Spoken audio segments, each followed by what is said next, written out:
Hi అండి, అందరికీ నమస్కారం. Welcome to Vijaya media. Star hero arrest, దీనికి కారణం ఆయనే అనే లేటెస్ట్ అప్డేట్ రావడం జరిగింది. సో దానికి సంబంధించిన పూర్తి డీటెయిల్స్ చెప్పడం కోసం నేను ఈ వీడియో చేస్తున్నాను. వీడియోని పూర్తిగా చూడండి, అప్పుడే నేను చెప్పే సమాచారం అర్థమవుతుంది.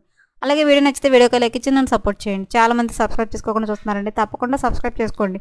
అప్పుడే నేను పెట్టే ప్రతి వీడియో చూడడానికి అవకాశం ఉంటుంది. అలాగే వీడియోని లైక్ చేయడం వల్ల ఈ వీడియో కొంతమందికి రీచ్ ఇన్ఫర్మేషన్ మరికొంతమంది తెలిసే అవకాశం ఉంటుంది. సో లేట్ చేయకుండా మన వీడియోకి వెళ్ళిపోదాం.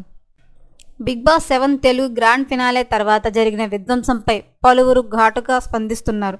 ఇప్పటికే బిగ్ బాస్ విజేత పల్లవి ప్రశాంత్పై 2 కేసులు నమోదు కాగా బుధవారం సాయంత్రం పోలీసులు అరెస్టు చేశారు.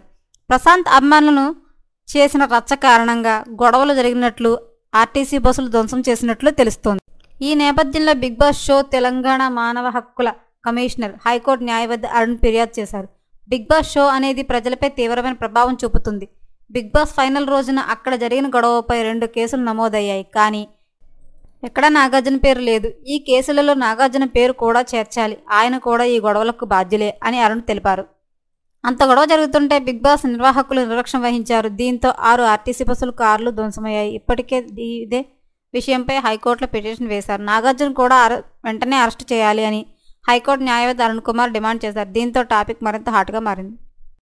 ఇదిలా ఉంటే big boss 7 Telugu grand finale అనంతరం విజేత పల్లవి ప్రశాంత్ను మరో మార్గం నుంచి సీక్రెట్గా పోలీసులు బయటకు తీసుకెళ్లారు.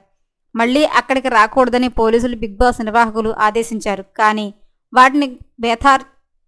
వాటిని బేఖాతరు చేస్తూ పల్లవి ప్రశాంత్ ఓపెన్ టాప్ జీప్లో అన్నపూర్ణ స్టూడియో వద్దకు వచ్చాడు. దీంతో అక్కడ గొడవలు జరగడానికి కారణమయ్యాడు. ఈ క్రమంలోనే రన్నరప్గా Amardeep Chowdary, contestant Ashwini, big boss గీతూరాయల కార్లపై దాడులు జరిగాయి. వారి కార్ల అద్దాలు పగిలాయి. ఈ విషయమై గీతూరాయల్ పోలీస్ స్టేషన్లో కేసు కూడా నమోదు చేసింది. అనంతరం 6 ఆర్టీసీ బస్సులు, 1 పోలీసు వాహనంపై కూడా దాడి చేశారు. సుమోటాగా కేసులు తీసుకున్నారు. సీసీటీవీ ఫుటేజ్ ఆధారంగా నిందితులను గుర్తించే పనిలో పోలీసులు ఉన్నారు.